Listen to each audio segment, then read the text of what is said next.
The following podcast is brought to you exclusively by the Rad Rob Radio Network. On this edition of Straight Up 5 with Todd McGill, we welcome bowling mega-proprietor David Small to the show. David is the proprietor of Fun Time Centers. He works very closely with the PBA and PBA50, has many tournaments at his locations, and does so much for the game. We can't wait to talk to him, so let's not waste any more time. Straight Up 5 with Todd McGill starts now. This is PBA champion Kyle Troop. Hey y'all, Jacob Electric here. Hey guys, Chuck Ritchie here, formerly of Bowl TV. Hey guys, this is Ryan Schaefer of track staff at Valley Bowling Center in Waverly, New York. And you're listening to Straight Up 5. Yo, the boys from Straight Up 5. Todd McGill is one of the nicest people I've ever met. But he doesn't have the best hair in the world. I do. Sorry, bud, but you know the deal. Pick it out. Fear the fro, baby.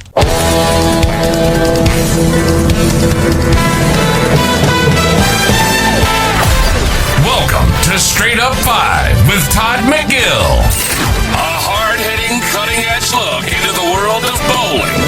This podcast will not only feature bowling, but we'll give you a raw look into real-life issues. We've had the biggest and brightest stars from the past, future, and present on this show, as we strive to bring you the best the sport of bowling has to offer.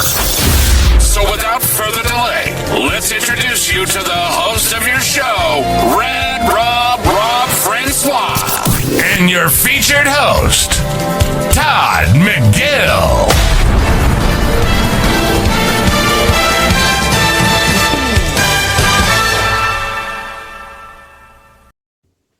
Hey guys, looking back to Straight Up 5 with Todd McGill. I am your host, Rad Rob Francois. This is episode 188. Before I bring in my featured host, let's see who's here in the chat. Really, just Chuck? Come on, guys. You guys are late. I'm late. You're late. Who's late? I do. Come on, Kyle. Seriously. What's up, Chuck? Hopefully people start filing in. Let's introduce my co-host. He is the featured host. He is the national sales manager of Bowlify. And my very good friend, the always lovely and vivacious Todd McGill. What's up, buddy? Lovely and vivacious. Hopefully. I you are. So, hey, I mean, not that there's anything wrong with that. I am going to take a little offense to the hat you're wearing tonight. I got nothing else here. Sorry. Yeah. I mean, who do the Red Sox play tomorrow? Actually, I don't even know. I know opening day was today for I forgot who's playing, but no, I haven't looked at the schedule yet. I honestly don't. Yeah, the Red Sox play the Cincinnati Reds tomorrow. Okay. So that's a loss for you guys. So 0-1 to start. That's not good for you guys. So well, it's a 3-game series too. So I am so busy. I literally have not checked the schedule to see what's going on. But it is opening night. What's up, Chucky? But anyway, it's good to see you, Todd. What's going on, brother? Sir. Not much. I had a busy day and actually had time to get the smoker heated up and did some pork chops in the smoker and some baked potatoes and veggies. It had a good dinner tonight. So nice. What kind of smoker you got? It's very small. I couldn't even tell you the name of it. Gotcha. It was a Father's Day gift a couple years ago, and I'm actually getting some use out of it. Nico, what's up, brother? Hey, man. Hey, everybody has to work, so I'm glad you're working. I heard your grill shit to bed, man. What happened? It's gone. There's a big hole in the bottom of it. Oh man, what happened? It's old. Just rotted out. Yeah. I've had it for many years. It's just time for a replacement. We're gonna have to roll that one out to the curb. Maybe you could just start a GoFundMe for your grill. People will donate to anything. So I mean, you never know. Yeah, I'm not so worried about it. We'll get something figured out. Guys, please donate. But hey, I'll keep that in mind if it gets to that point. Guys, please donate to Tom McGill's Grill Fund. Just hit him up on Facebook. Be nice. Be kind. Rewind. Anyway, before we bring in our very special guests, let's take a moment to honor our troops overseas and play a singing of our national anthem.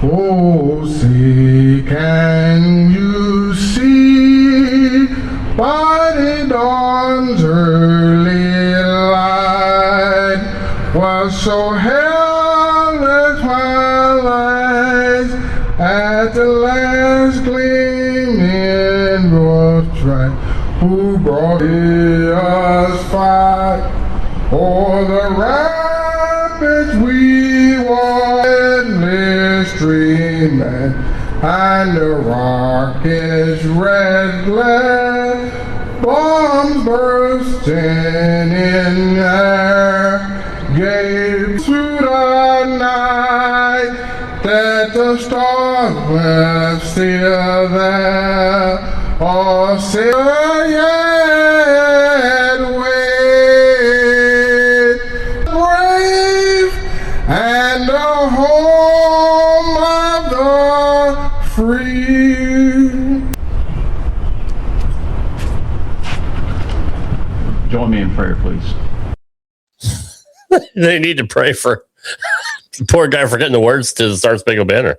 That's pretty sad. Hey, Todd. Hey, I'm back. Yeah, I see that.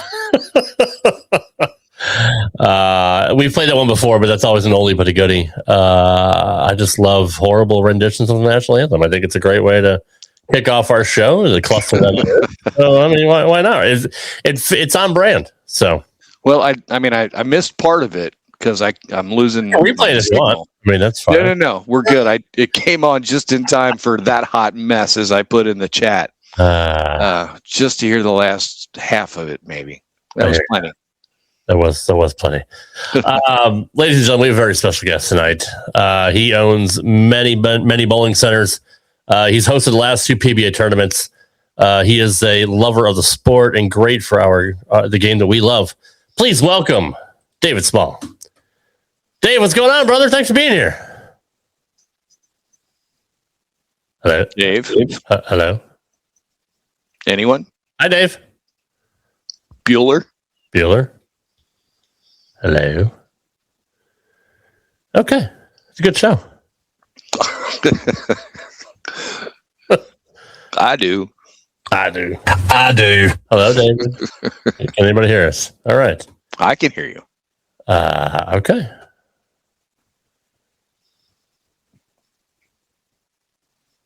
Anybody there? He looks good.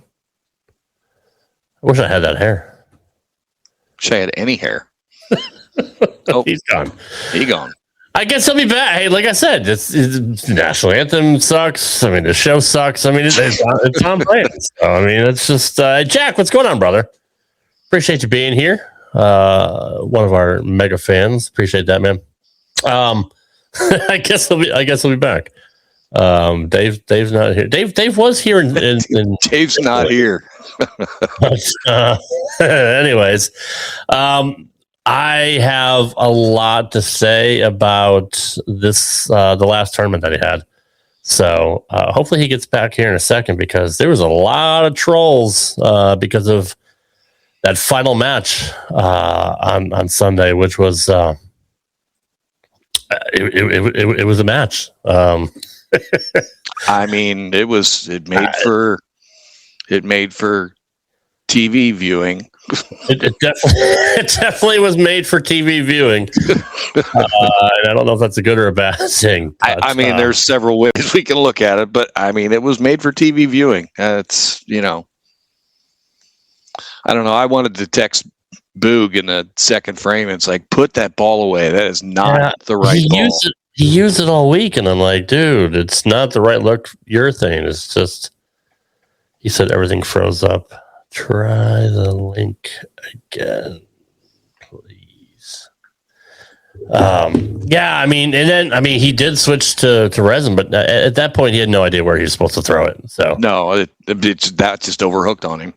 Yeah, it's unfortunate. I mean, we love Boog, but he just did. He's not able to get in yet. All right, well, we will filibuster until he can figure it out.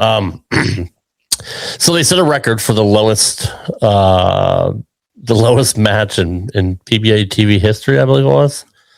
And Marshall to his credit, figured it out near the end of the game. But I told Bug, I said, dude, you can't give Marshall that many chances. Like you literally had the chance to lock him out if you could just get it anywhere near the pocket. And he's like, I know, dude. It's like, what are you going to do? It is what it is. I mean, me and my buddy, well, Scott, we were about ready to start betting dollars. We were both working. It's just Scott. Sorry, Scott. Just Scott. He's not your buddy. And we were about to start betting dollars to see if he was going to be able to pick 3 off the left. If he was going to do that or not. And I felt bad for him because like he Brooklyn too, and I'm like, oh man, don't let him win by like a couple Brooklyns, like when he won Delaware. I was like, that's just sad. Hold on, we got him back. Hold on. Hey, hello. I have centers, and all of a sudden it just froze at that amazing national anthem that I was about to cry at. That is probably what broke the internet, Dave. It did. I was like, where the hell did everyone go? I'm back. Sorry, guys. Don't hate me because I'm not beautiful, please. No.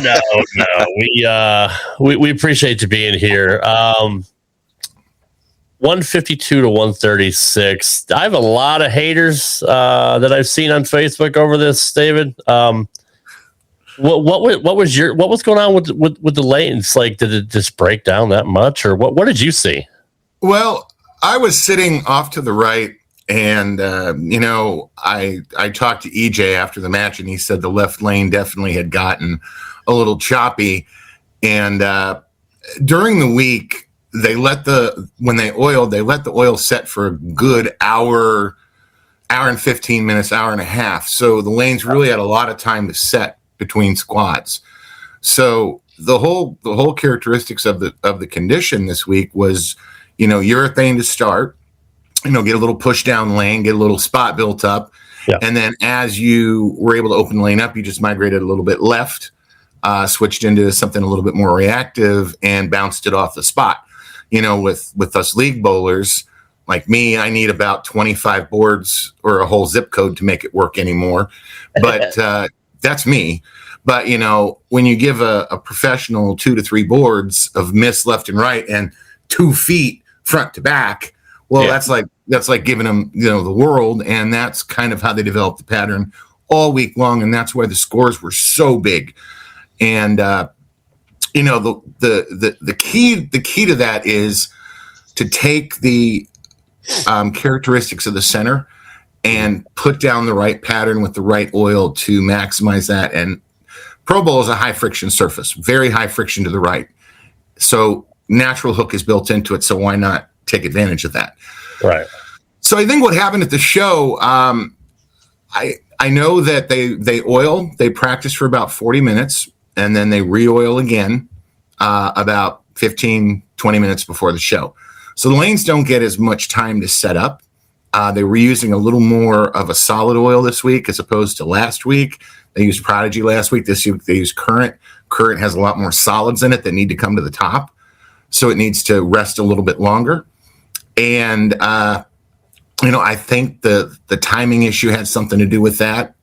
They definitely didn't have time. I mean, when you practice for 40 minutes and then re-oil and then you throw another 12 shots before you start, well, that doesn't give you time to set the lanes up the way you've been able to set them up all week.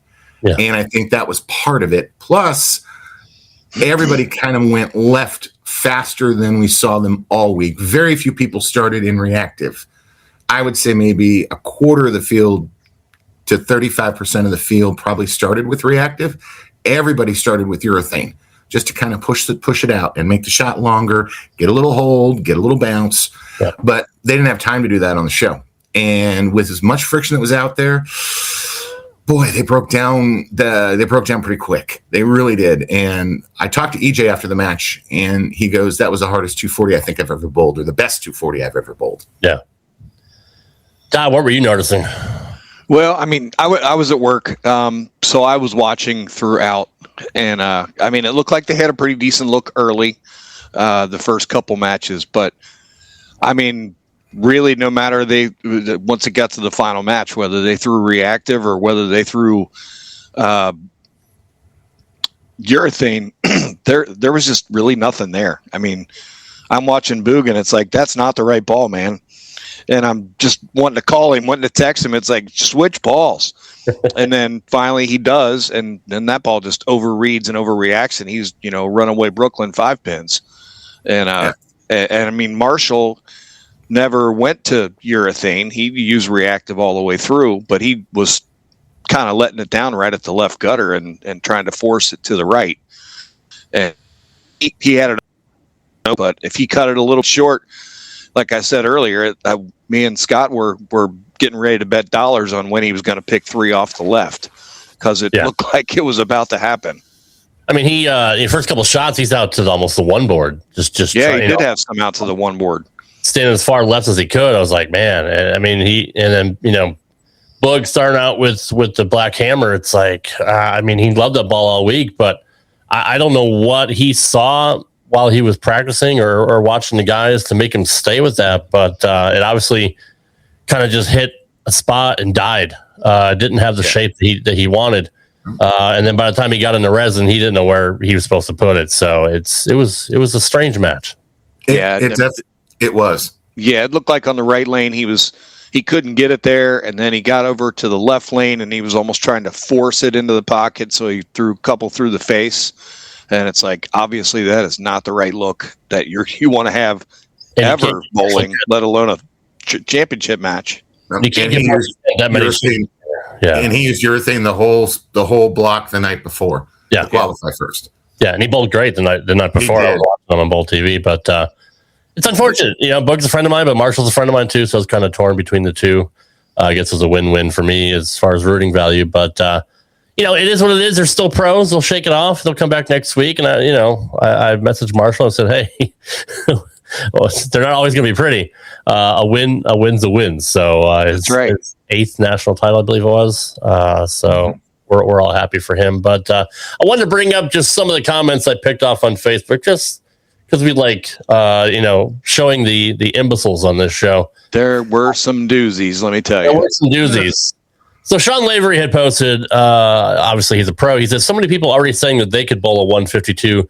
To win a title match. So many people who can't even bowl a 240 on the house shot, let alone average 240 for 36 games in a PBA event to make a title match is comical. And people just kind of lit it up in the comments. Let me move my logo here. I got him out of order. Sorry. Brian Milishoff said clown show. George Kinsler said it was pretty sad. PBA pros missing the head pin and easy spares. Russ Smith says, WTF is going on? Complete shame for TV. Absolute embarrassment. David Hartsook said, that was pitiful to watch. Our late mother on her deathbed could beat them today. Now don't beat me up today. Matthew Mikulik said, this match should prove why urethane should be banned. Ugh. Griffin Kruthoff said, should have straight bowled at least. You were shot 180. Nelson Porter said, I rolled 780 scratch in the Pro-Am and won. Good. Brian Groves. Brian Groves said 3, 6, and 9. What the heck? It's been a great year for real bowlers. Some in ball. Maybe kids will see that being a two-handed goofball isn't required.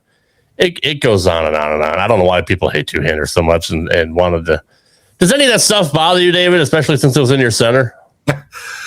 I mean, I look at it and I'm sorry, we're our own worst enemy. Yeah. When it comes to degrading the sport, yes.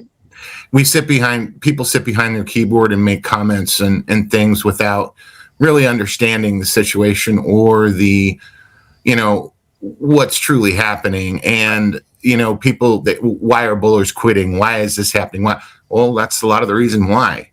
Why are bowling centers closing? Well, people don't want to deal with that. I mean, they don't. I mean, did I feel bad? Of course I felt bad because I'm sitting there and I'm going, are we in the same bowling center? What the hell just happened? Yeah. It was just one of those, I think we were all in shock because that wasn't expected. But, people make comments, they bash you all the time. They bash my centers. They bash people's bowling. It's part of the social media thing. Yeah. And sometimes you have to look past that negativity or it'll really weigh you down. And you know what? title was still given. A $30,000 check was awarded. Granted, was it the highest scoring match ever? No. But guess what? Another title's been crowned. And that to me is the main thing that happened, regardless of what the score was. Because now I have two records. Two records. The highest scoring show in Decatur in 33 years in the title match, and now the lowest scoring title match in the history of the PBA. Hey, I'll take them. One's good, one's, well, maybe not so good, but there you go. I mean, it's house hacks, the bowling house shots that are usually the ones, barking the loudest. They don't understand what it takes, even to be in a high pressure situation like bowling on TV in the PBA. It's just because they're the best of the best doesn't mean that they're always going to shoot, 260, 270, 280 like they do on their house shot. Well, and Todd's frozen. We're having a lot of connection issues tonight. I swear I got a really good connection, and that's why I was kind of like, what's going on? Well, I'm sure he'll be back, but in any event, so take us back to the beginning. When did you first get involved with the sport of bowling? I've been involved since I was about 4 years old. My parents used to take me duck pin bowling in Maryland when I was a kid, and then moved around a lot, didn't have a lot of friends, and ended up in Erie, of all places, Erie, Pennsylvania, and just started bowling, just kind of enjoyed it when I was young, and said, you know what, this is something I can enjoy, and basically bowled all over, from Suburban to Rolling Meadow to Green Garden to Eastway to Eastland, all over the place, and just fell in love with the sport. And made good friends with Mr. Ron Light, or Mr. Bob Lytle, who is the owner of Eastway Lanes. Everybody knows Eastway Lanes in the business. Yep. Probably some of the best PBA tournaments ever hosted in those centers. And I remember I was 12 years old, and Mr. Lytle looked at me and said, "Dave, what do you want to do when you grow up?" And I said, "Well, Mr. Lytle, I want to own a bowling center like you someday." And he said, "No, you don't. No, you don't. No, don't do it. What? Don't do it. You're crazy. Don't do it." Well, I really listened to everyone's advice. Really? And then I lost my mom in 2007. Long story. I'm not going to go into all the details on that one, but she told me I had the big job. I traveled the world, made a lot of money, but I wasn't happy. And to hear that from your mom, who passes away, 2 weeks after, that she's more worried about you, that kind of hit home hard. Right. So she said, there's not a whole lot of money left. There's not much. She said, use it to make yourself happy, but don't put it on black in Vegas, because if you do, I'm going to haunt you for the rest of your life. So I put it on red. Attaboy. So I put it on red. That way she wouldn't haunt me. But it took about a year, and I decided that, you know what, maybe I should listen to her advice. She's never been wrong, so why not listen? And found the biggest opportunity I could find in a bowling center and bought it. Lafayette, Indiana, Star Lanes, January 23rd, 2009. Very cool. Yeah. That's really cool. So what did you kind of learn in the first couple of years of being a proprietor? Was there much of a learning curve? I mean, I'm sure it's a huge undertaking to be an entrepreneur. I will tell you, I learned what not to do. Right. Because if I could screw it up, I screwed it up. I mean, try to do something cheap. That's not the answer. Try to fix it. Not the end. So I tried to do it real cheap, but that was just, I was learning. I didn't know, I brought my consulting career, financial and operational consulting, to the business, which you can apply. And I said, you know what, we'll figure this out. And I made my mistakes, made a lot of them. And trust me, I still make them today, every day. But I learned from that. And then in 2012, I decided to expand.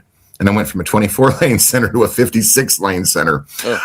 So went from a much smaller compact house to a very large house, very heavy league and tournament, Pro Bowl West, where we just were. And then I bought that in 12. In March of 2014, I bought Heritage Lanes in Kokomo, a 32-laner. July of 15, I bought two centers, Championship Lanes and Bowl 32, formerly the Coopers, Kathy and Denny Cooper centers in Anderson and Noblesville, Indiana. I sold Lafayette in May of 2018, and then turned around and bought Jack 60 on July 1st. That was a 60-laner.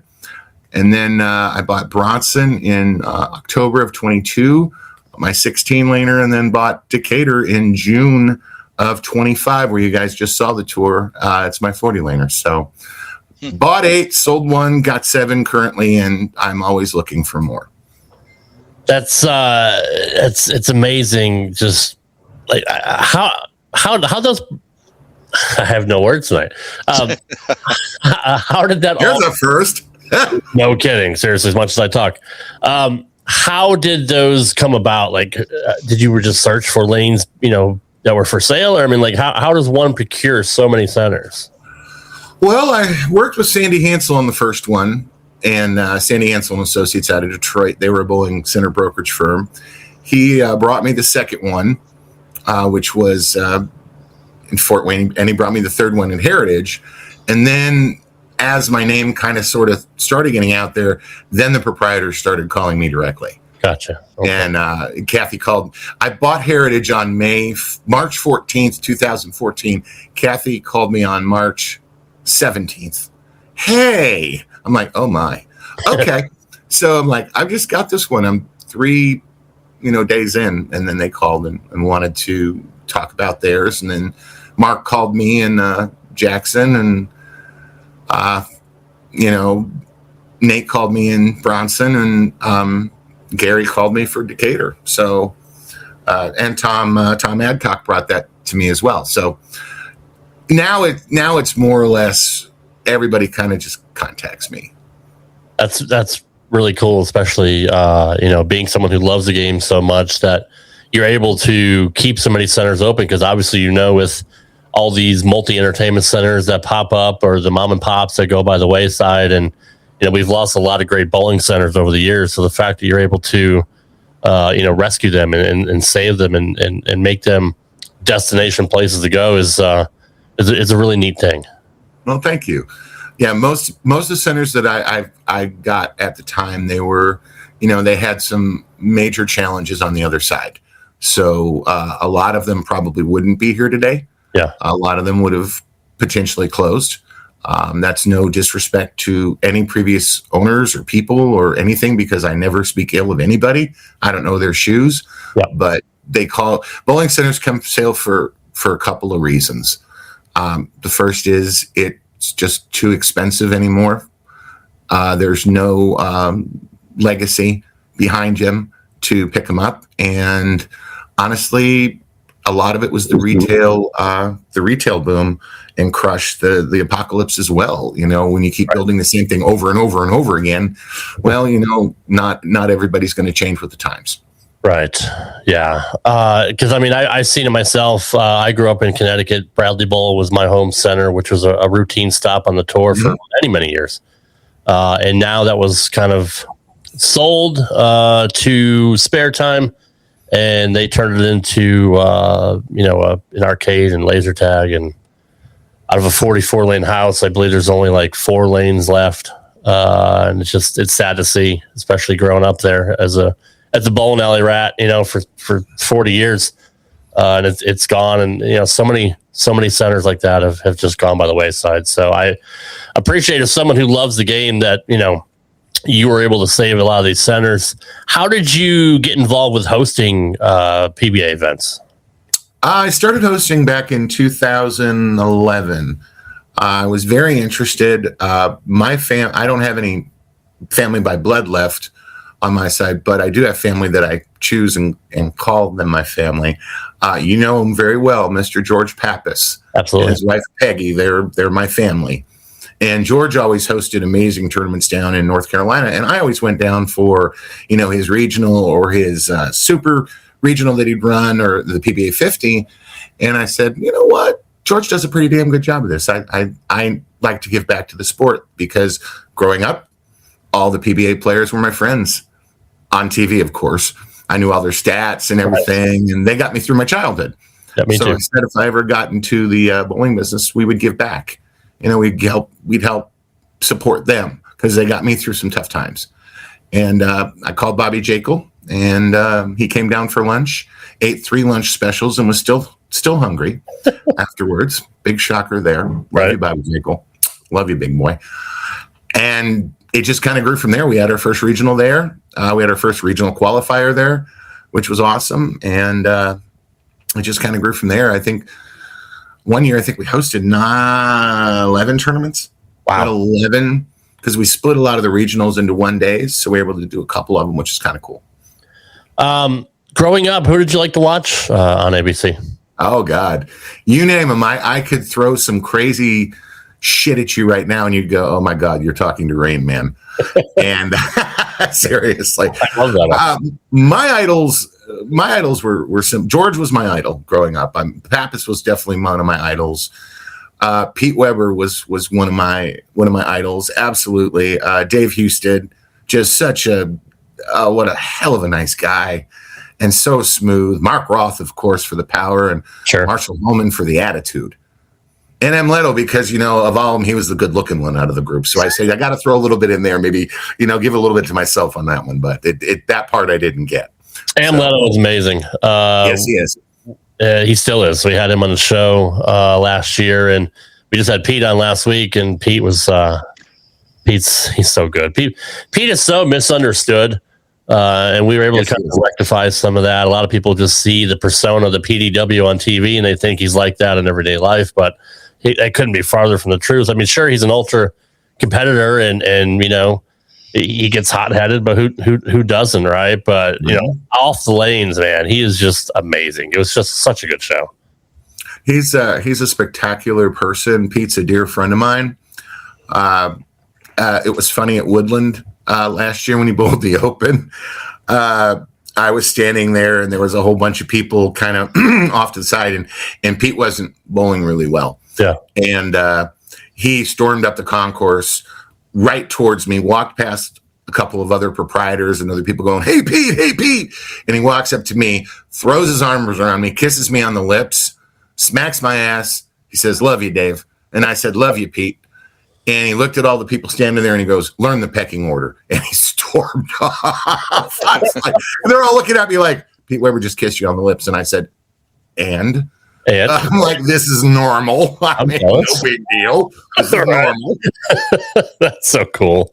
I mean, that's normal. Yeah, right. For me, anyways. Yeah. Todd, before you lose your connection again, just hop right in there, brother. Yeah, I'm struggling with the internet here tonight for some reason. Not really sure what's going on. But no, I'm sure I probably missed some of the questions that were already there. I'll fill you in later. Yeah. I mean, one of the questions I was going to ask, I mean, I've been in the bowling business pretty much my whole life. And, what part of the job takes the most time that nobody really ever sees?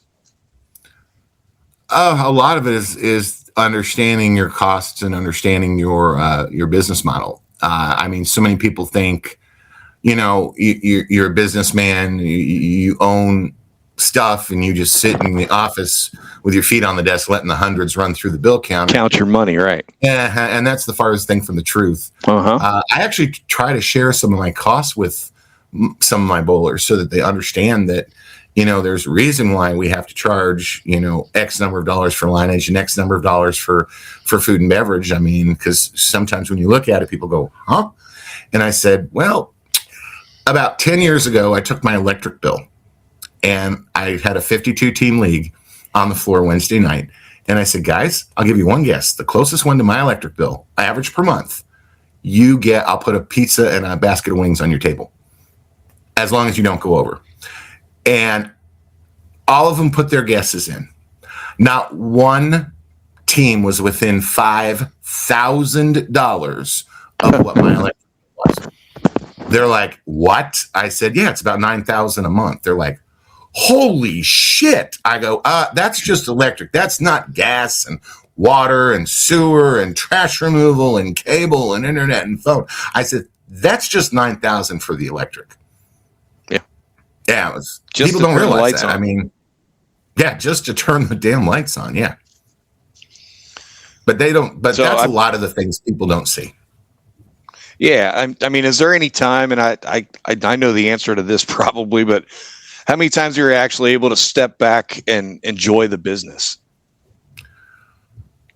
Probably when I retire. because it's really hard, because even when I bowl league, I mean, even though I'm in a center, I'm still, my head's going like this across the house, watching everything and making sure the service is there and making sure that there's no, problems or lane issues or different things like that.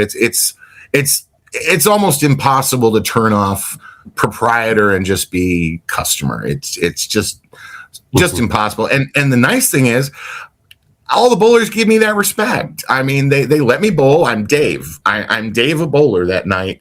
It's not Dave, the proprietor, that I can come and bitch to about everything, and hopefully I can fix it. But they let me bowl. But I have a hard time letting myself kind of step out of that role. And he's gone again. I'm telling you. I'm sorry. Live TV. He just texted me some expletives. In any event, so what are your future plans? Obviously, you want to procure more centers, host more PBA tournaments. I mean, obviously, you have a great relationship with them. Have they reached out and said we want to add more to the schedule at some point, or what's the conversation been like with you in the PBA?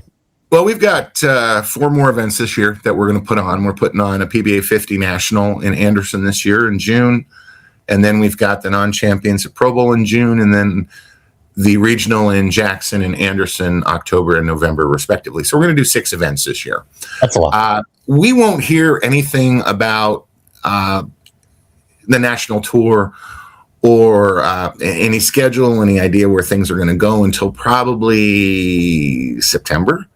Is when they'll usually kind of drop the timeline of saying, hey, Dave, what about this year? What about that? And they know they can call me. And that's the kind of relationship we have now is, I don't have to ask for a tournament. They'll just call me and say, hey, can we think about doing this and this on these dates? Okay.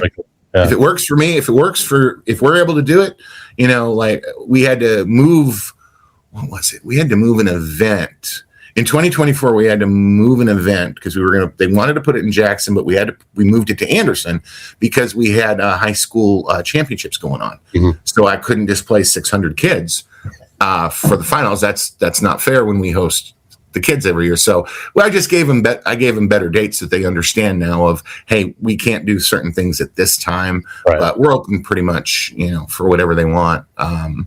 Who knows that I've heard World Series kicked around. I've heard, the Players Championship again, just stuff like that. So we'll see what happens come fall. What they decide they want to do. Yeah, I was going to ask you about the World Series because that seems to be the ideal thing for you because obviously they just camp in for a month or so and host so many events. So, I mean that would be revenue wise. Obviously it works out for you, but how much extra revenue do the tournaments bring into your centers? Honest, I'll be totally honest. And a lot of proprietors look at me and say, why the blank do you do these events? Because number one, I don't make money at them. I really don't. It's not a moneymaker for us. I mean, when you have to sit out your leagues and sit out all of your open play for a week, that's quite a big hit. Mm-hmm. Especially in a 56 or a 60 lane center. But I do it for the community. I do it for my bowlers. I do it for our community. It's wonderful exposure for our different markets. It brings money in. It brings needed guests and different assets into the community. And the bowlers, like Decatur this year, I've only had the center for nine months now. God, it's been 9 months already. Jeez. So I've had the center for 9 months, and I announced I was bringing the tour in October, and they're like, how did you get the tour here? I'm like, I got this. Don't worry. And to watch the people who would drive to Chicago or to St. Louis to watch bowling 2.5 hours in either direction, well, it's in their backyard. Same with Fort Wayne, they just ate it up. It was the first time I brought the national tour to both those houses. And they didn't have to drive. They could just go down the street. And that was a big deal for them and a big deal for me. Well, it's good to know. I mean, thank you for being honest about it, because you would think with all the extra people coming in, it'd be a tourist destination for the locals and they'd love to come see bowling, but not knowing, what the fees are, what the breakdown is, how much percentage of the gate do you get? I mean, not knowing all that, I assumed you made money, but the fact that you don't is a little bit surprising to me. But like you said, in turn, you do get your name out there. You do get the center's name out there, and it, eventually, I would say it becomes many of your centers will probably be destination places for a lot of regional guys or people that just love the game.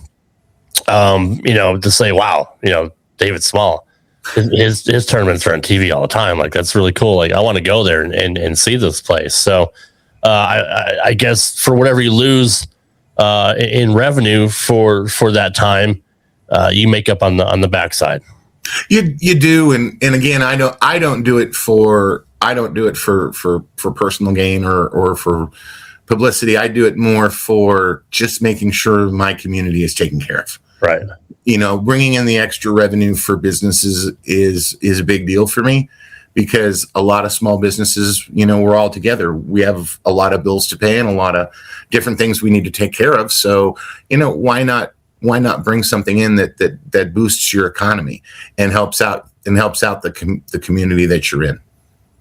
Unfortunately, Todd's texted me and said he's out. He keeps bouncing in and out, so it'll just be you and I for the rest of the show. But he hates me. That's all it is. He hates me. There you go. I think it's what it is. It's not my first rodeo. I've been doing this for 7 years now. How did COVID affect everything on your end? It was a very, very strange time. COVID. Oh God. That was probably the lowest point of my life.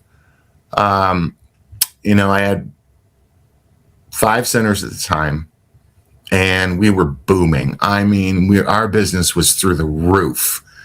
It was probably the best year we were going to have. And we saw something coming with COVID. I communicated with everybody, and I said, there's something going to happen. I don't exactly know. And then they, all of a sudden, it was March 16th at 3:00. They said, shut them all down. Okay. And I laid off probably 100, 110 people right then and there. Wow. I had no choice. I mean, I kept everybody I could, but I had like 170 employees. That's crazy. And I had about 170 employees, and I had to lay off about 100 of them right off the bat. We were closed in Indiana for about 3 months, maybe a little longer.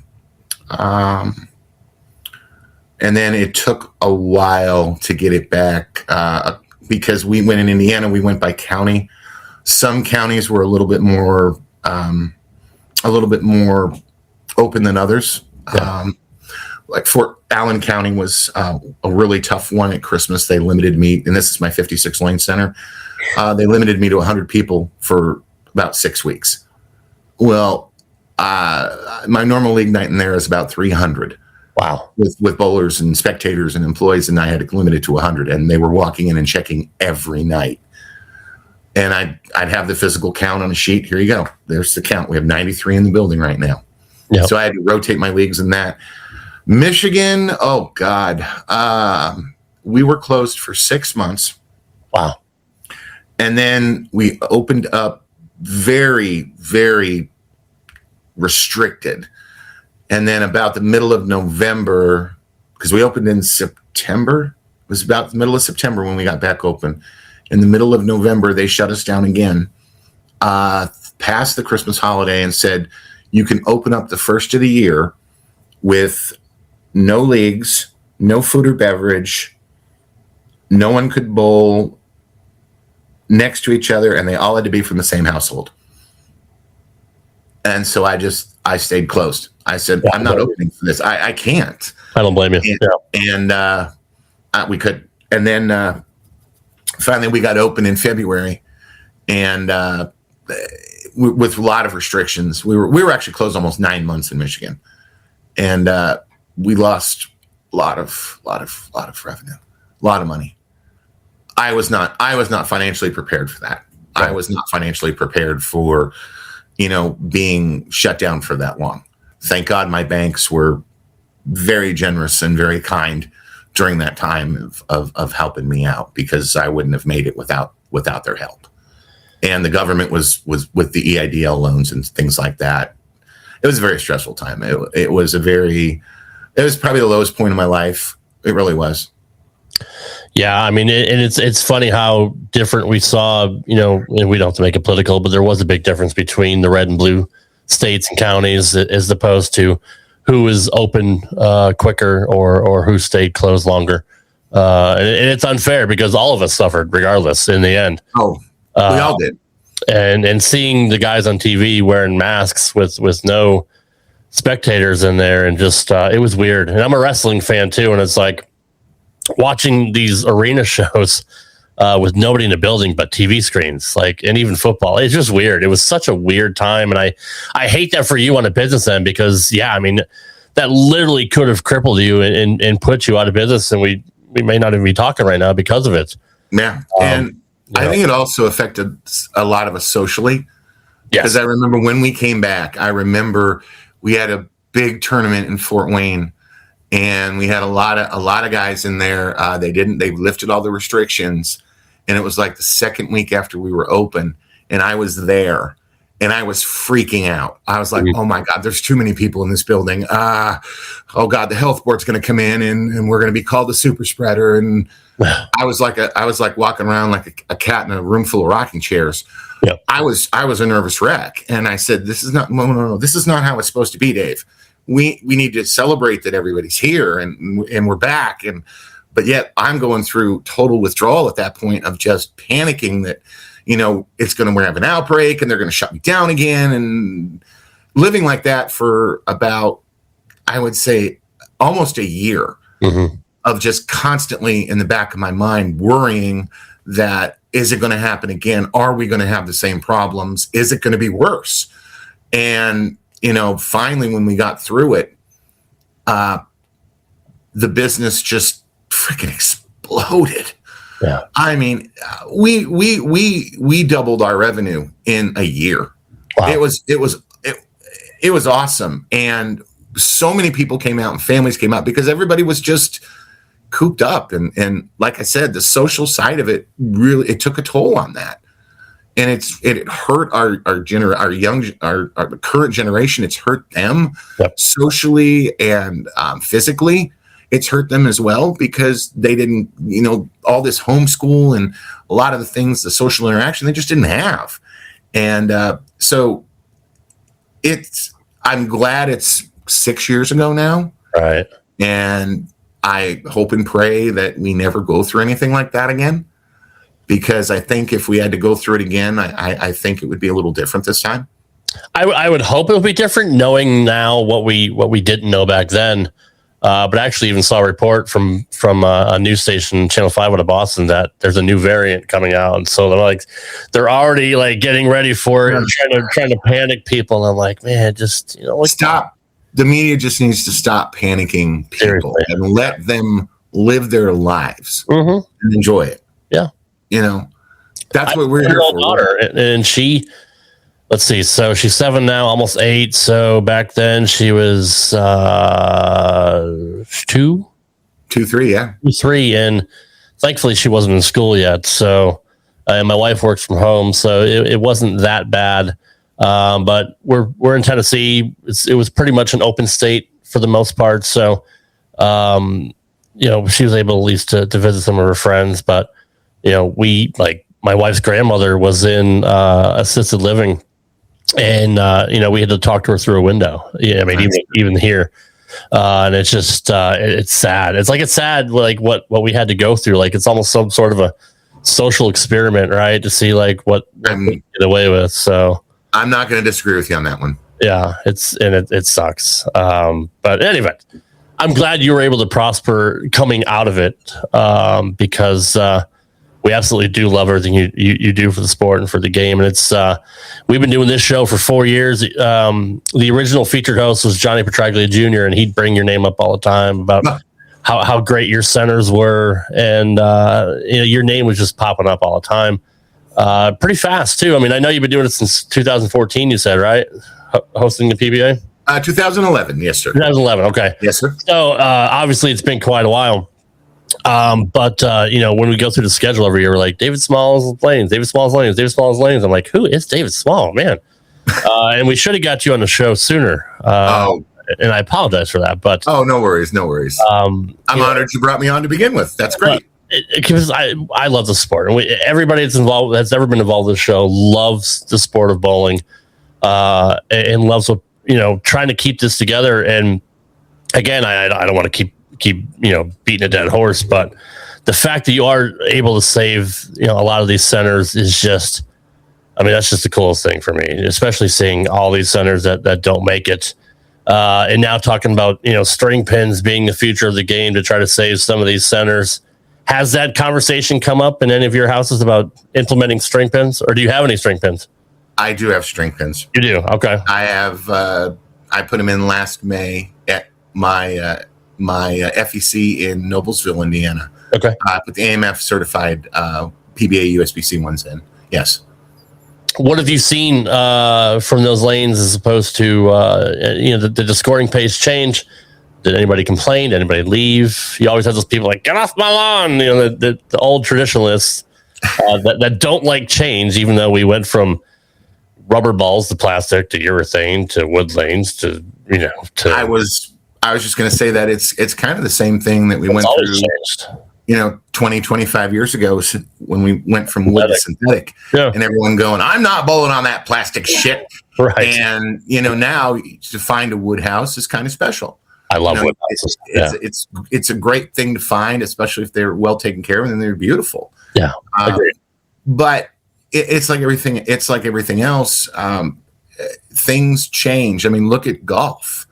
Having to lengthen all the holes because the balls go farther. The club heads. I remember the club head when I grew up was about the size of a mouse and a standard mouse, and now they're the size of a cell phone. So you got a bigger hitting rate. So everything changes with time as technology advances. We chose to go to strings in that house because when I bought it, it was barely doing $1 million, and now we do close to $4 million. And with the machines were never kept up to the level to go up and down at that kind of a pace. So it just was throwing money at a problem. That's all it was. And we were throwing $70,000, $80,000, $90,000 a year into parts. And I just said, this is crazy. I said, we've got to solve this problem. And one year our Tuesday night league, and this is no joke, they had used hollow aluminum spotting fingers. Well, they break. Spotting fingers take 20 minutes to change. I don't care how good you are or how fast you can do it. It's 20 minutes. Yeah. They used to run a pool Tuesday night on who was going to move and how many times because they would just constantly break. Yeah. And you couldn't find them because they sounded identical to the ones that were actually steel. It was the weirdest thing. And so I just made the decision. I said, for the sake of my bowlers and the sake of my business, I got to make this change. And honestly, probably one of the best things I did there. We stripped out 32 A2s, which I have 206 of them in my fleet. So we have a ton of spare parts now. We have a ton of things that we can procure across all of the A2 centers. So, Decatur needed a whole bunch of new parts. We had them. We just shipped them right over, so it made Decatur run better. It's made, so it kind of killed two birds with one stone. It definitely was a change for my league bowlers. It's not a massive league volume house. It's probably about 350 bowlers. So it's not as big as like Fort Wayne where I've got 1,500 or Jackson where I've got 1,600 or 1,700. Right. It's smaller league base. Did it affect some of them? Oh yeah. Some of them decided they didn't want to bowl, and I can't, I can't fault them. It's different. It's new. Most of the league bowlers took a little time to get used to it. They realized the ball's got to go through the pins a little bit better. You don't get the crazy off hits. And EJ Tackett Center has them all the way across. Yep. And everybody will tell you why EJ is so damn good. He practices on those strings. He knows how to get the ball through the pins. And he knows exactly what he's done wrong by how the pins react. And once the bowlers see that and start realizing that, they're like, okay, this isn't that bad. You know, sure, you might have a hit once in a while. It happens. Or you might have a tangle. Well, if I just have a couple of tangles, that's better than having to move somebody. That's a 30-second fix. Seriously, yeah. Rather than having a deck cable breaking or something like that. So strings are, for the pure traditionalist, yeah, that's going to be a challenge to get them on board with it. But you give them a try, and you look past some of the videos you see on the internet of the older ones with shit falling all over the place and strings popping, and you know, you just look past that and try it. And once you try it, you realize, you know, it's really not that bad. It's really not that different. It just takes a little getting used to. I definitely want to try it because I don't have any centers that I know of around here in Tennessee that have them. But I will say, even just for a TV standpoint, when you saw, say, last year's Strike Derby, they're waiting for the pin setters. You know, pin setters are slow. You're trying to throw as many strikes as you can within a certain amount of time, and you're having to wait on the lanes to reset the pins. With strings, you don't have to worry about that. I mean, they're pretty much instantaneous. They're pretty fast. The ball return down the ramp is actually twice as high, so it's very fast. It's the thing that's hard to get used to is how quiet the bowling center is. True, it is so quiet in there because you don't have thousands of moving parts. You've got strings on pulleys, and that's about it. I kind of love that. Just cycling of pins, you know, it's because I'm an old school guy too. I'm almost 50, so I do love the sound of pins cycling but again, we've said it many times on the show, if it saves a lot of the centers because it's obviously cost effective, then sure. I mean, we'll get used to it. We'll deal with it. I'm blessed to be alive in a time where I've pretty much seen the transition from wood to synthetic and then strings and all that. So.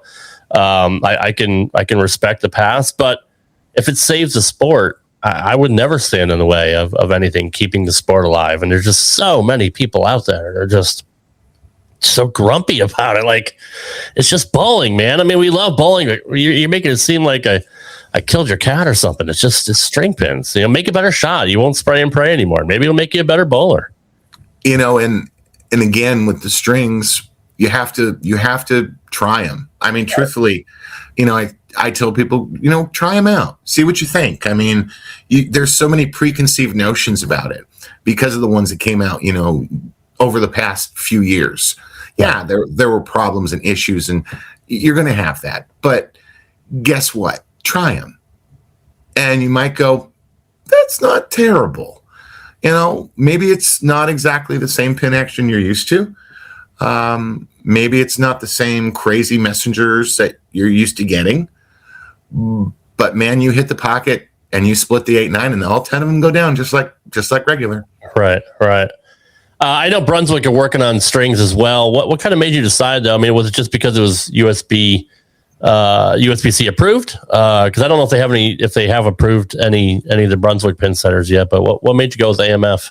Cubica and I have a really good relationship. I have all the scoring for me is all Cubica through my centers, and the string pins for me already having the upgraded scoring system was just an easy solution to continue with the same vendor. I believe Brunswick is USB certified. I think they're also going to be getting PBA certified if they haven't already. Gotcha. If I spoke out of turn, Brunswick reps out there, please let me know. But I know that they are USB-C certified and we're in the process of, or they've gotten PBA certified as well. Gotcha. Okay. But I mean, that's a no-brainer for you if you already have a great relationship with Cubica AMF. I mean, it makes sense. I mean, it's good synergy anyway, just to keep them great. Yeah.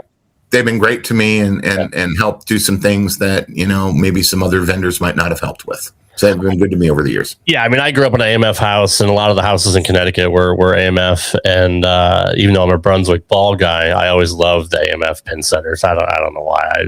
We were watching Pete's first win last week, which was at Bradley, and seeing the old blue and white masking units with the AMF triangle on it. I mean, that's what I grew up with, man. Like, that's just I still love that. And there are a couple centers that still have those too. I saw, I forgot where, was it Thunderball? I don't remember who still had those old school masking units, but that's pretty cool to me. Todd said, welcome to Straight Up 5 without Todd McGill. He wanted to ask you, what would you like to be your legacy when it's all said and done? My legacy? In bowling, at least. That I was able to do the right thing. Mm-hmm. That I was able to give back to the sport that I love, that I grew up with, that made me happy when I was younger. And I really would like that to be my legacy, that people remember me or think of me as, somebody that really cares about the sport and believes in the sport.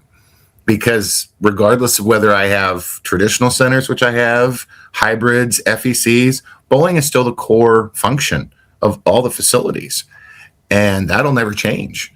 I mean, that's the core. And, I just want to be, my legacy is simple. I want to do the right thing. I want to make bowling better. I want to make communities stronger. Because most of the communities I'm in, there's only one bowling center in town now. And you start looking at, the circle like this around them and you just go, geez, like Kokomo, for example, when I bought there was 3. Now there's just me. But you go to the north, it's 40 miles. To the west is 45. To the east is about 35. And to the south is me and Noblesville at 35 miles. So you've got the center all by itself. Decatur, oh boy, there were 7 centers in Decatur at one time. Now there's 1. Wow. 45 miles in any direction is the next bowling center. Champaign-Urbana, Springfield, Bloomington, and really Effingham. Oh, I'm sorry. There's a bowling center in Panna, which is about 20 miles away. So nice center down there.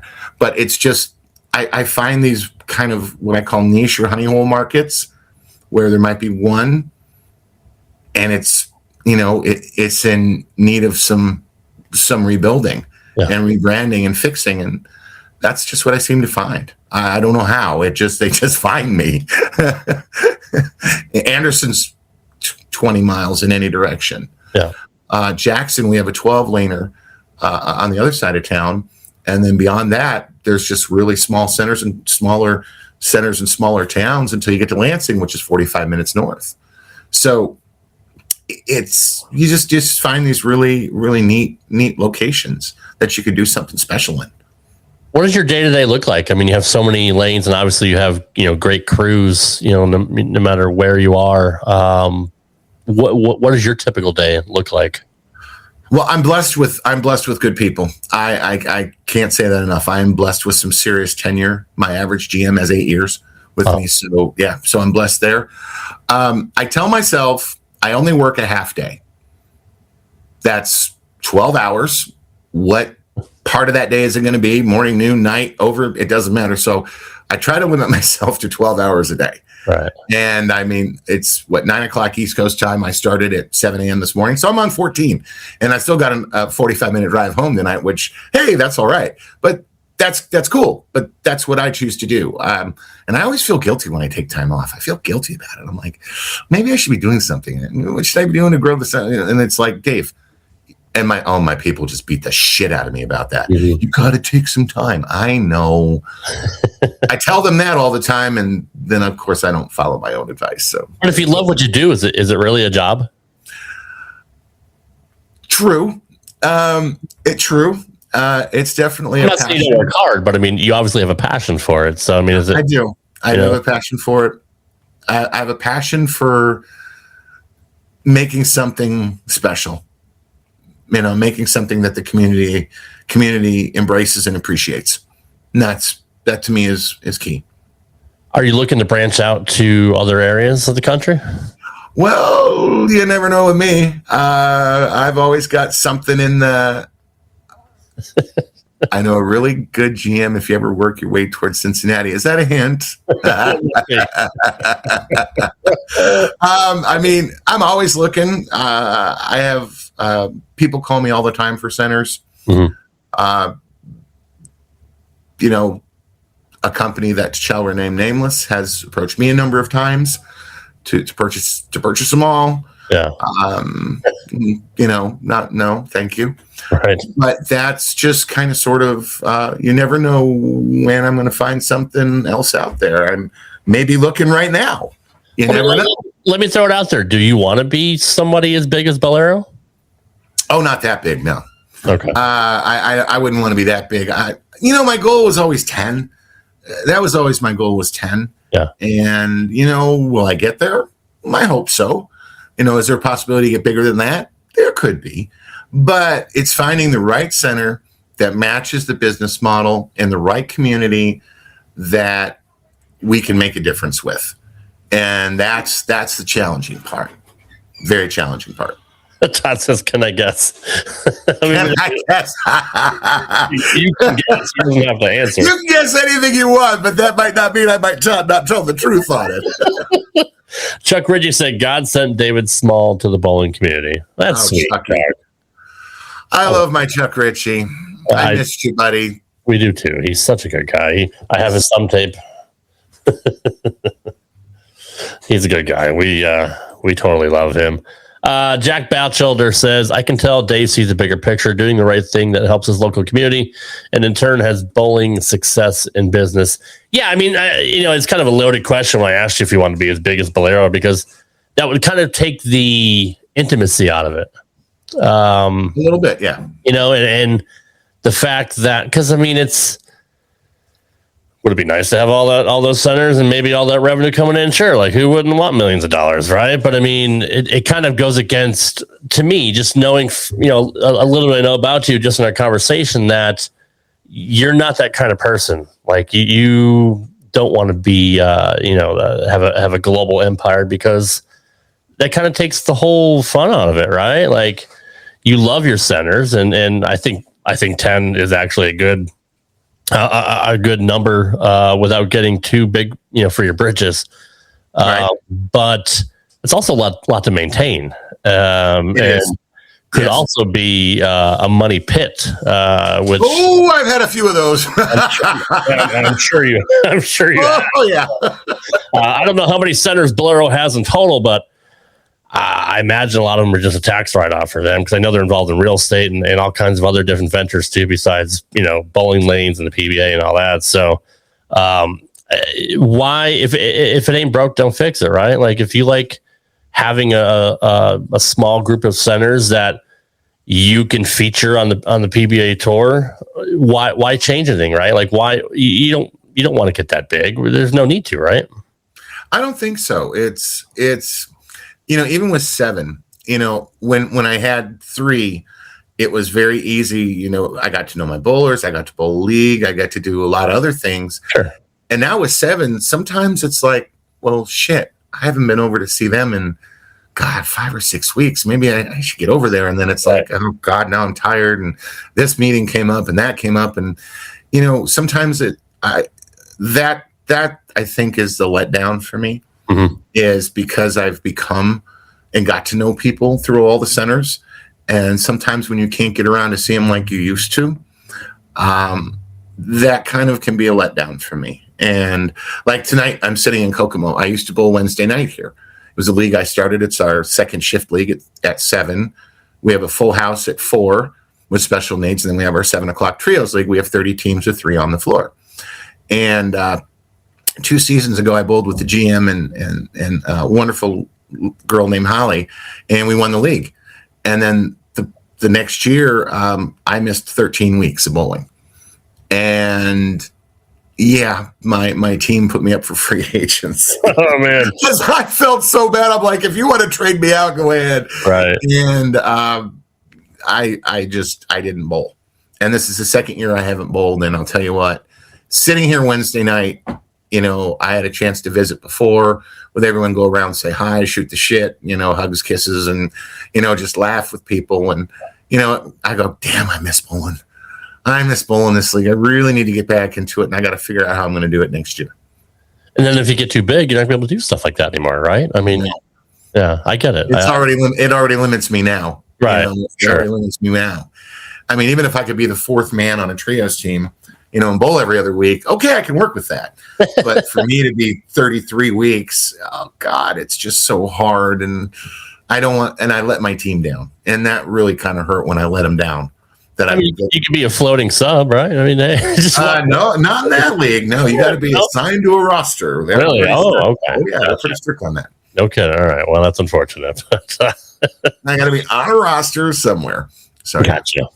How's your relationship with the USBC and Chad Murphy? Okay, well, you don't have to answer that. The USBC is a fine organization. Sure. Kind of complicated. We'll leave it at that. Sure. Okay. It's one of those things that there's a lot of things to disagree or agree with. Yeah. And there are a lot of things that are done that I do disagree with. There are a lot of things that I agree with. But as far as relationship goes, it's cordial. As a proprietor, I mean, do you have a say in certain things? Oh yeah, I have a say in a lot of things with USBC. It's or with BPAA. It's nice to have people to work with there. But the thing that you hear so much of, and I know you hear it as well, is what does the organization do for me as a bowler? Right. You hear that all the time, and what's the answer? You pay your dues so that you can bowl your state tournament, or you can bowl your city tournament, or you can bowl nationals. Is really what you do. There's nothing behind that. Right. Do you think the PBA with the PBA League is kind of trying to circumvent that and give other people options?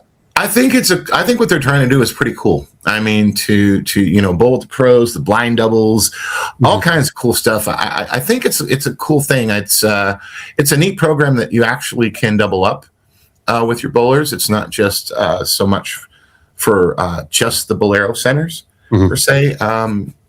We haven't gotten to that point yet. We're getting there, but you can actually, I believe, become a member of LBC as well and be eligible to bowl in their events. So it's kind of like a dual sanctioning as far as I'm concerned.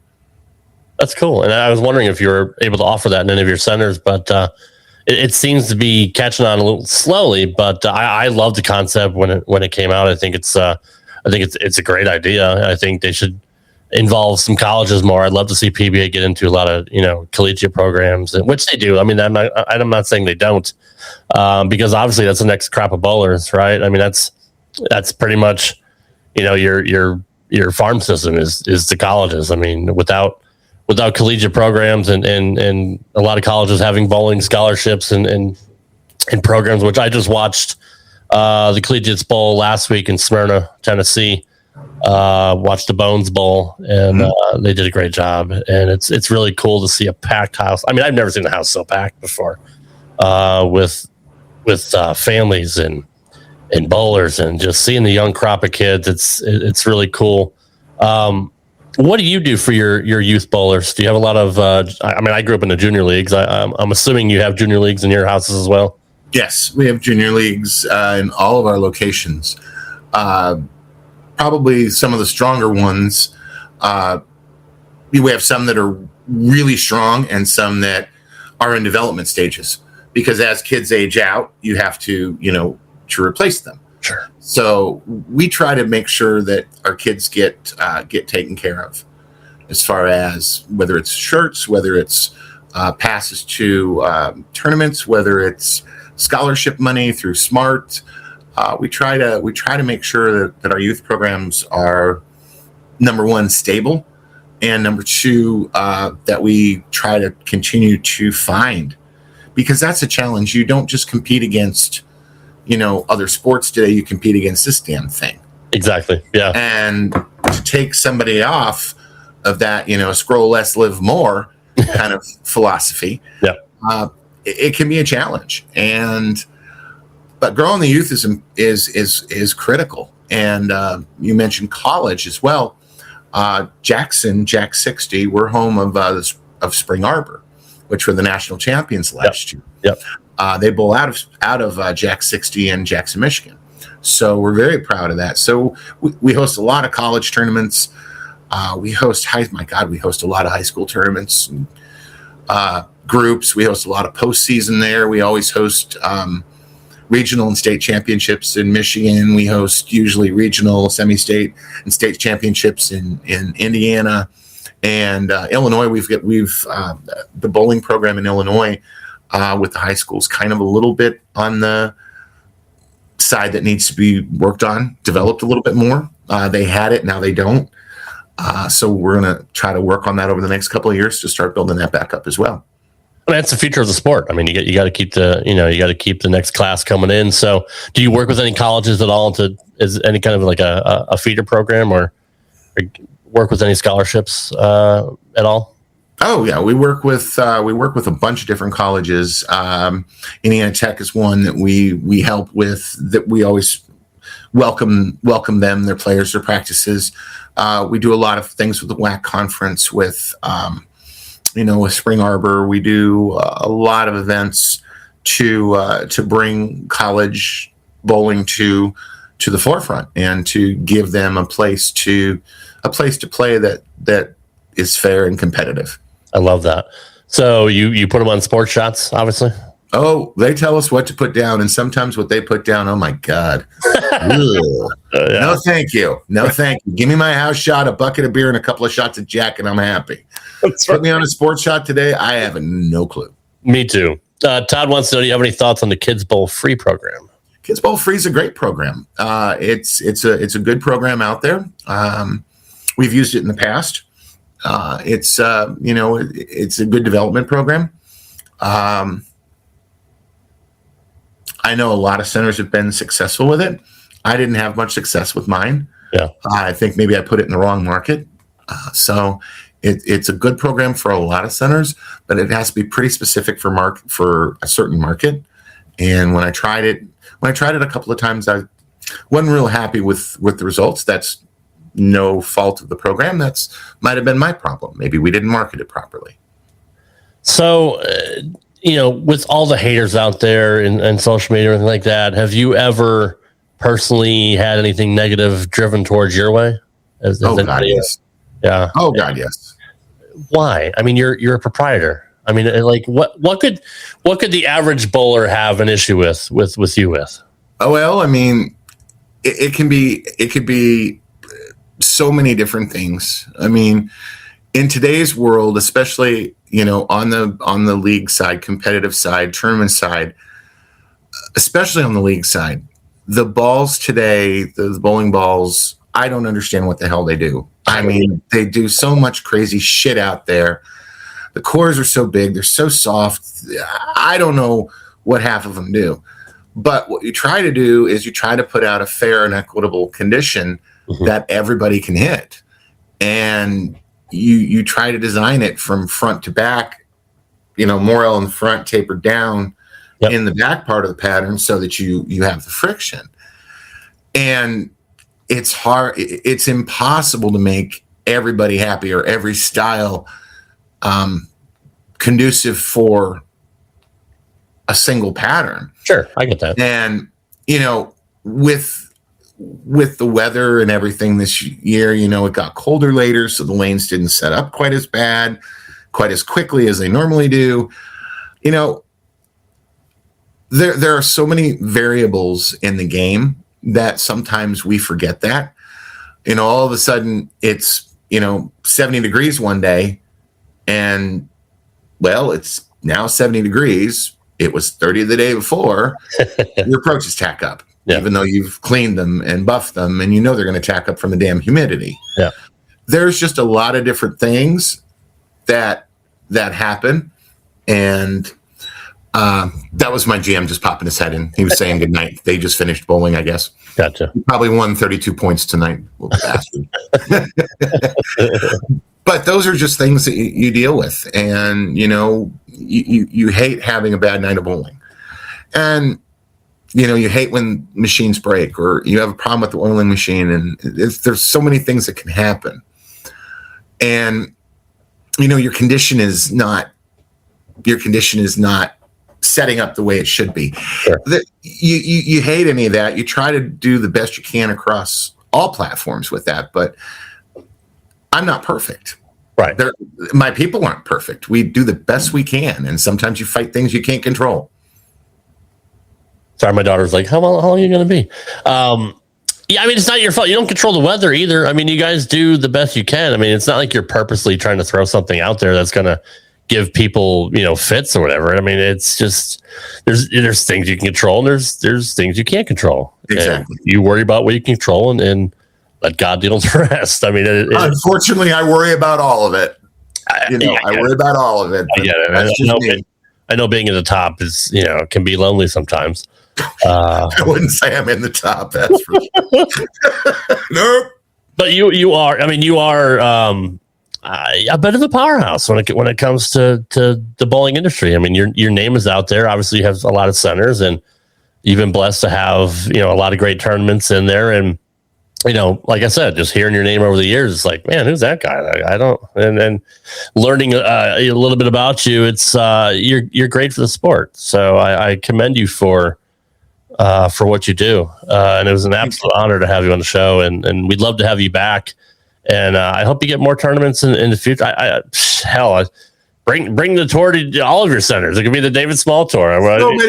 So many people have said that. They're like, right. when are you going to like take over and like run them all? I'm like, I don't know if I want them all. Thank you very much. No. It's two in a row was hard enough. I bet. But it was fun. It was rewarding this week, and putting the national telecast in two centers that I've never had the national tour in was a treat. Was really a treat for the community, for the bowlers, and it was a treat for me because my son won, my boy won in Decatur. Watching Simo win, that just warmed my heart because it's like he's my kid, kind of sort of. What is it about Simo that some people kind of misunderstand? To see the story about Simo that's out there, there's definitely, you can understand some of the things that you might see or hear. But what people don't realize, and Anthony, don't kill me when I say this, but you want to talk about a kid or a man with a heart of gold. Mm-hmm. I mean, he's just, you can't find a more quality person when it comes to certain things. And I'm going to say the story. If he decides to rip my head off, he's more than welcome to. I just won't give him his cookies and his juice box. Like I tease him at the tournaments. But when we had the tour here in Kokomo in 2022 in the Storm Cup, my GM here passed away 3 weeks before. I'm sorry to hear that. And she'd been with us she'd been in the center for 32 years. Wow. And we started a scholarship fund that night for the Linda Lucas Scholarship Fund. And Linda was my heart. 5'1" when she wears 4-inch heels, pencil skirt, British accent, just loved Miss Linda. She was the best. And that night I started the Linda Lucas Scholarship Fund, and I said, however much money we raise tonight for our youth, I'll match that and write a check. And we were handing out tickets for bowling balls. We had 10 bowling balls donated by the guys, signatures, which that was a big deal to give away. And we sold it in blocks of $20 for a block of tickets. And Anthony handed me $200 and said, for the youth, Dave, for your future. So did Sean Rash. They both handed me $200. And I said, what do you want with the tickets? They said, give it to the kids. Wow. And I said, yes, sir. And I ended up writing a check for a little over $6,000 that night. So it was pretty damn special. And, but people don't see that. Mm-hmm. Those are things that I would call them private and intimate moments that maybe you don't see. But Simo is just so generous and such a good-hearted person. He really is. And I'm proud. I was so proud of him. Like, I ugly cried. I ugly freaking cried. I love it. Because I was, and hell, we put 36 hours in my GSX machines last week, just putzing around. Right. Freaking shoots 279, 268, 300, 279, 1124. And I walk by the table and he flags me. He said, "Hey, come here." I said, "What's up, bud?" And he goes, "Okay, here are the parts that you need. You need this left and right. You need this and that." I said, "What are you doing?" He goes, "Well, I'm doing your parts order that we need for the GSX machines to help them work." And I said, "Okay, you just shot 1124 and you're giving me a parts list? Okay, keep doing it. Keep going." So, yeah. He's so smart. And oh, my God. I don't think people realize how much smart of a savant he is when it comes to bowling. Like, he's a genius. He's a bowling genius. He's a genius. His mind is always thinking way ahead. Yeah. He's always thinking ahead. What's next? What do I need to do? How do I need to change it? Yeah, he is wicked smart. He reminds me of a younger JJ, John Janowitz. Oh, JJ has a brain for the business too, and he's just so super smart. And I know Kegel helps a lot. Working there every day helps a lot too. But they're very similar when it comes to their bowling acumen. Yep. JJ is he has a little notebook that he carries, and he writes things in the notebook. I don't know what he writes in there, but it's like every lane, every shot, every ball, every action for every center he's bowled in. I would kill to see what is in that notebook. I mean, I probably wouldn't understand it. Right.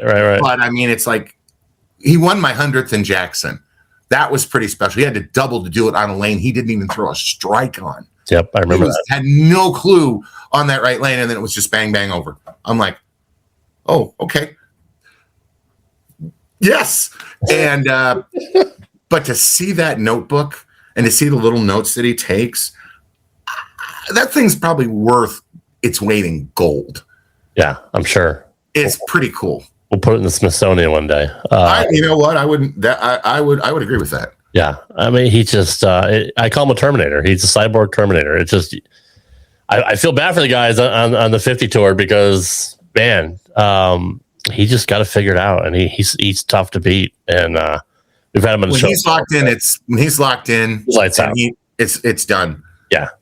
He's just not going to let go. There's times that he's just unconscious, just stands on his head. It's amazing to watch. It's absolutely 100%. Amazing to watch. And I'm, talking to Troy Lint, who, was Rookie of the Year a couple years ago and ended up getting hurt. He's ready to come back. And I'm like, man, I want to see those two go head to head again because it's special. And you still got Barnesy out there, and you got, Chuck Ritchie, our buddy. I call him a superstar just to bust his chops, but he's such a tell him to throw it better. Yeah, exactly. Stop throwing like a girl, Chuck. There's still so much talent out there because you got to think it's the previous generation that we watched on TV, and now they just transitioned to a different part of their life, but they're still killers, right? I mean, it's just a murderer's row when you bowl the PBA 50 events. And the funny thing is, like Tommy Doherty last year was his first year. Yeah.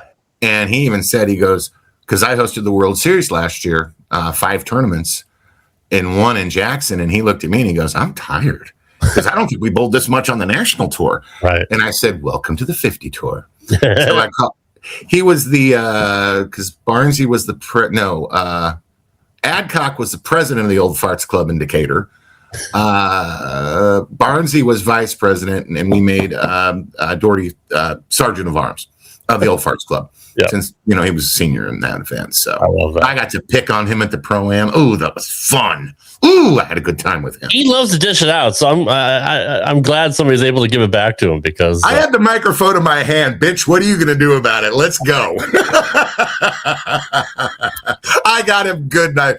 The whole place laughed, and of course he was a good sport about it. So. That's amazing. That is amazing. Well, Dave, I absolutely appreciate you being here, man. Seriously, it's been an hour to talk to you, and I just to pick your brain for an hour or so. It's an hour and a half, actually. It's been a real treat for me, and congratulations on all your success you've had so far. I can't wait to see what you do next, what you come up with, and you're great for the sport. I can't say it enough. I've said it several times on the show, but I just truly appreciate you. as a student of the game, it's just, I wish we had more people like you. It's just, like Chuck said, there's more. We need more David Smalls in the bowling world. Well, I don't know about that, but I don't know if you want to duplicate this or not. No, but no, I appreciate the kind words, and I appreciate you bringing me on the show. I really do. It's been an honor to finally meet you officially. Yeah, followed you for a while. Yeah. And always enjoyed your show because it make me laugh, make me smile. And I appreciate you giving me the opportunity to come on. And absolutely. I hope your viewership out there, sees me in a crazy light, kind of like everyone else does. Well, I have never, speaking with anybody in the industry that's ever had anything to say about you, I've never heard a bad word. And that's the honest truth. Who cares what the league bowlers say? When it comes, I love my league bowlers. Well, I mean, your league bowlers are fantastic. The other league bowlers around the country, they're not worth a shit. So. Yes. But no, it's anybody that's involved in the industry and knows you or has dealt with you has never ever said a bad word, and that's not a bad thing. That's a good thing. That's probably because of all the 20s I handed out. On that note, thanks for being here, man. We appreciate it. All right, I appreciate it so much. Yeah, man. Good luck on your future, buddy. Appreciate you. Thank you. Look forward to seeing you again, bud. All right. Have a good night, sir. You too. Thanks. Bye. Bye-bye. David Small, everybody. Sorry about the technical difficulties that Mr. McGill has had. I feel bad for him. He's actually home tonight. It's funny. He's usually, last week we did it from Gilmore Lanes, and he's done another show there from the lanes as well. But to get him back home where you think he'd have a great signal, and unfortunately, his signal wasn't good enough tonight. I'm not sure what's going on with his computer at home, but it's sad. We love Todd. And I know he had a lot of questions he wanted to ask Dave, but we'll definitely get Dave back on and give Todd another crack at it. So in any event, thanks for being here, guys, tonight. I know there's a lot going on sports-wise. It's opening night of baseball. You got the PBA qualifying going on. But I know a lot of people watch this after the fact, and I can't thank you guys enough. We have such a great community here. And regardless if you watch it live or if you watch it later, our views haven't changed since JP left the show. So I can't thank you guys enough for continuing to support Straight Up 5. And unfortunately, Mighty Duck Bowling, I'm sorry that JP gave you Straight Up 5 shirt and a ball cup. JP, still love him. He had some stuff he was going through and couldn't be on the show any longer. We had to move on without him, but he was still a big part of our show for 4 years. So, but we're still proud and glad to have Todd here. Todd McGill does a lot for the game as well. He's such a great GM of Gilmore Lanes, and hopefully he gets his shot to manage a future David Smalls Lanes in Cincinnati. Todd, ever the businessman, always throwing that out there. You got to be a shameless self promoter when it comes to bowling and entrepreneurship. So. Guys, I'm not sure exactly what we're going to do next week, but if we want to recap a little bit of what's going on right now, this week during qualifying, I know we had D.L. Bernard was hot through the beginning couple days of the Masters. Let's see if I could pull up. My daughter's like, get off. I need you. I will. I'll be off in like 1.5 minutes, maybe. I don't know, honey. Let's pull up scores here for the USBC Masters. Speaking of USBC that we were talking about earlier, let's look at what we got here for qualifying round 3. Nope, nothing yet. Good job, USBC. See, when it's a regular tournament, we can go to League Pals, which is the new partner with the PBA this year. They're fantastic at reporting their scores, but now we're back to the old USBC sheets here. My boy Butters, who I texted earlier, he is the number 1 seed now, ahead of Dio Bernard, but the scores are still like off the sheets. I know Dio was averaging 260 for the first round or two. But looking at round 3 right now, after 8 games, Butters is averaging 248.50. He's plus 485.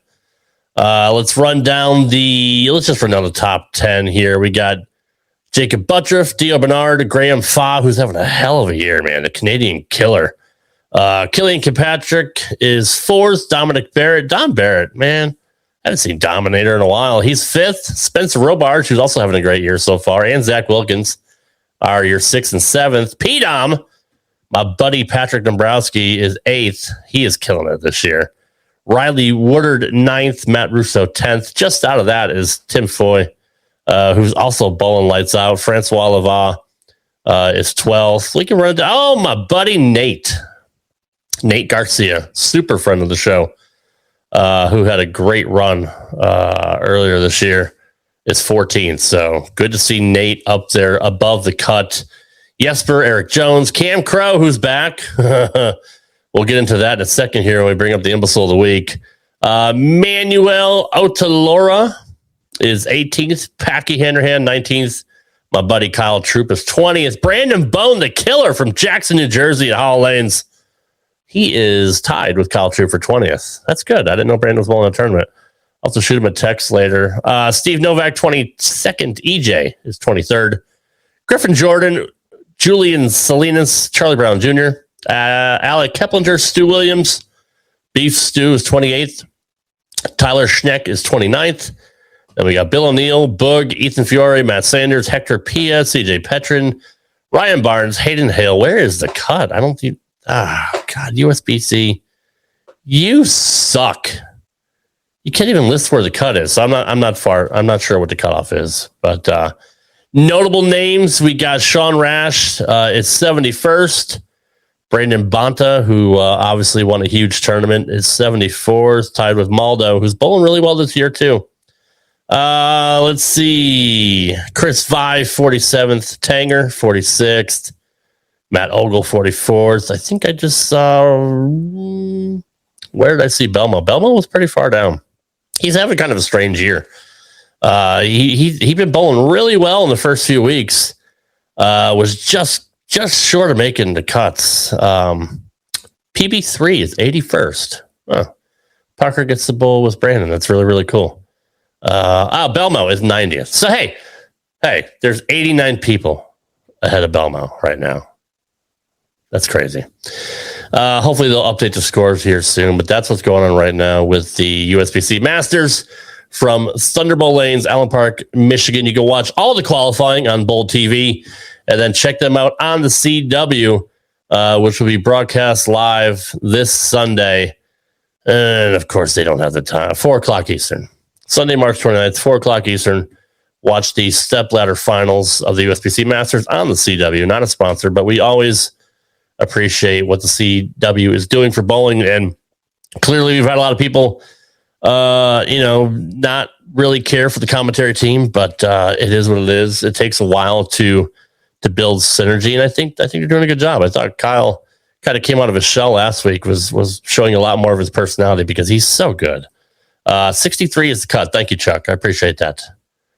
63 is the cut. Mighty Duck Bowling says I'm bowling with JP on Sunday. It's nice.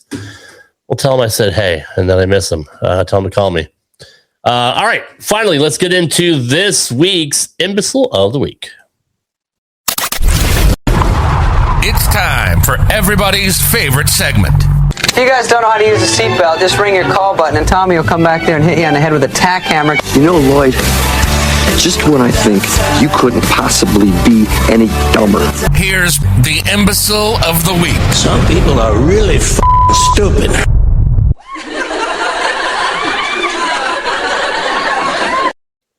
Since I don't have Todd here, I guess I can make an arbitrary decision myself. Usually I like to involve our guests or our featured hosts on who they think should be the Imbecile of the Week.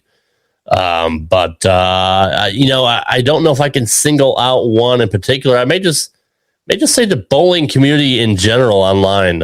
So there's a term for wrestling fans called the IWC. It's the Internet Wrestling Community, and they are the lowest of the gene pool, the lowest IQ fans of any sport or entertainment that you can find. But the IBC, the Internet Bowling Community, isn't far behind, especially with some of the comments I posted earlier about the title match last week.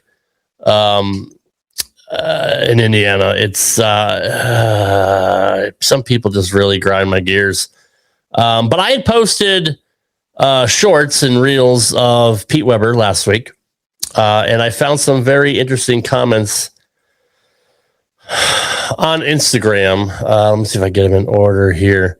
Pulp Tom said, I really enjoyed this podcast, and then I saw this video. Thumbs down, middle finger, thumbs down, middle finger, thumbs down emojis. And I was curious, so I said, please explain why.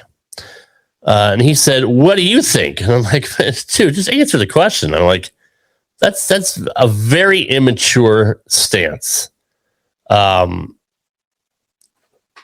He said, I think it's the stance of someone with a conscience, and don't act as if it's not there to get an effing response.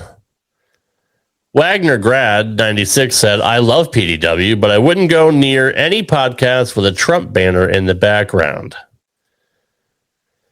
To which Pulp Tom said, where to say it? Nope. Where is it? Sorry, I had these out of order. And I'm like, well, I responded to Wagner. I said, yet Pete had no issue with it at all. Sounds like it's a you problem. And Pulp Tom says, I agree. Good way to lose audience. It's bowling, not politics. Look, just because I had a Trump flag behind me doesn't mean that I don't do what it takes to grow the sport of bowling, because I love it. I love it. I grew up with bowling. I started bowling at 6 years old. Who cares who I support politically? If you have to be that triggered that you have to go on what was a great clip from Petey and saying that I love Pete, but I'm never going to watch the show because you're a MAGA. Like, you literally have mental problems. Let's just throw it out there. You are mentally ill. If you get that triggered by a flag with a person's name on it that happens to be the president, you seriously have issues. I'm not the one with the issues. You know, when this guy says, I think it's a stance of someone with a conscience. Don't act if it's not there, which he never said what it was, but obviously he was talking about the flag behind me. Don't act if it's not there to get a response. Dude, you're a moron. You're not just an imbecile. You're an absolute idiot. You're a moron. You really think I'd put a political flag behind me just to get a response from a schmuck like you? Are you that triggered to think that I would do that intentionally to get a response from somebody? I'm doing a bowling podcast. For Pete's sake, like literally for Pete's sake. Let me go back to what I said. A good way to lose an audience. It's bowling, not politics. You're the one that made it political. Yeah, I'm hosting a bowling podcast, which you're probably jealous of too, because you don't get to talk to the greatest greatest bowlers in the game, and I do. Maybe it's a little bit of jealousy. I'm not sure, but all you could have said was, man, that show was really, really good. I don't agree with you politically, but you and Pete had a great conversation, which we did. But no, you lefties end up getting so triggered that you can't help but comment on a post. And I don't even know who those people are. And it's sad. It's really sad. So both of you guys are imbecile of the week, but I also want to bring something else up. Let's see here. So Cam Crow is back. Everybody knows what was going on, or at least heard about what was going on with him at the U.S. Open. And it was good to see him back here this week at the Masters.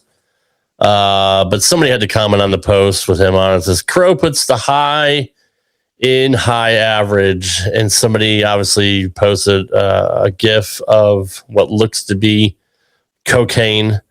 But Southwestern Bowling posted Dio Bernard leads with a 260. This was yesterday. And Cam Crow is back. And that's what people had to comment about. So I'm just going to throw the bowling internet community out there in general. You guys are a bunch of jerks. You really are. Like, nobody knows what was going on with Cam. And even if it was the worst case scenario, he's a human being and so are you. Look in your own closet before you point fingers at somebody else. Give the guy a break. He's been through enough. If he does have some kind of substance abuse issue, that's him. It has literally nothing to do with you. But the fact that you guys have to go on there in social media Like we mentioned before, like David said, as keyboard warriors, you would never ever say that to Cam's face or anybody else, even to my face. You guys deserve to be imbeciles of the week. So the internet bowling community, the IBC, which I am now christening a thing, you guys are the imbeciles of the week. Enjoy that as a badge of honor and know that you are literally some of the dumbest people on the entire planet.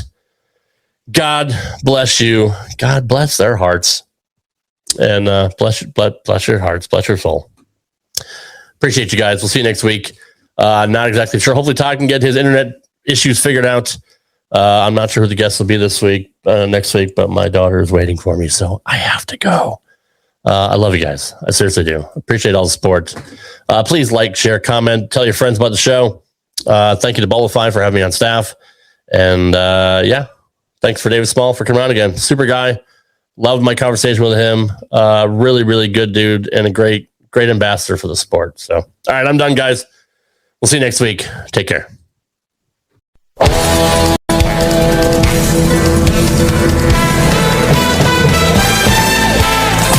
Thanks for watching Straight Up 5 with Todd McGill. You can follow the show on X at Straight Up 5 Pod. You can follow Todd on X at TMT Bowling. And you can follow Rad Rob on X at Rad Rob Entertainment. Follow the show on Instagram and TikTok at Straight Up 5 Podcast. We'd love to hear from you. You can email us with comments, questions, or suggestions at straightup5podcast@gmail.com. We'll see you next time for another edition of Straight Up 5